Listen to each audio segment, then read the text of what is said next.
Mambo vipi, karibu sana Sports Pick, kisha na subscribe mara baada tu ya kufika hapa ili uweze kupata notifications nzuri na kali kutoka kwetu, lakini pia unaweza kushare na mshikaji wako, lakini pia ukalike. Sasa taarifa ni kwamba shirikisho la soka Afrika CAF limeelekeza mechi ya pili ya fainali ya kombe la shirikisho Afrika baina ya Simba na RS Berkane ya Morocco ifanyike kwenye uwanja wa Aman ambapo upo Unguja, Zanzibar.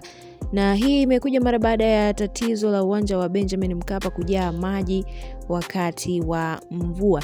Sasa nikukumbushe, kabla ya kutoa maagizo hayo, Mei 14 CAF ilitangaza kufungia uwanja huo mara baada ya mechi ya robo finali ya michuano hiyo baina ya Simba na Al Masry iliyofanyika kwenye uwanja huo mkubwa kuliko yote nchini, na yalitokea mambo mengi sana kama ndo hivyo kujaa maji kwa uwanja huo. Mapokezi yamekuwa aina tofauti na watu wanaamini kwamba hii inaweza ikawa namna ya watu kuhakikisha kwamba RS Berkane wanachukua kombe kwa namna yoyote ile, kwa sababu kila mtu alikuwa anasema kwa Mkapa, na kuna namna watu wengi wanaogopa uwanja wa Mkapa kwa sababu ni tanuru la moto, hasa Simba akiwa kwenye michuano ya kimataifa. Maoni yako ni yapi? Je, kinachofanyika ni sahihi kwamba kweli uwanja unajaa maji kipindi cha mvua, au ni namna ya kuchengesha kile ambacho watu wengi wanaamini kwamba pengine wanaogopa kukutana na Simba katika uwanja huu?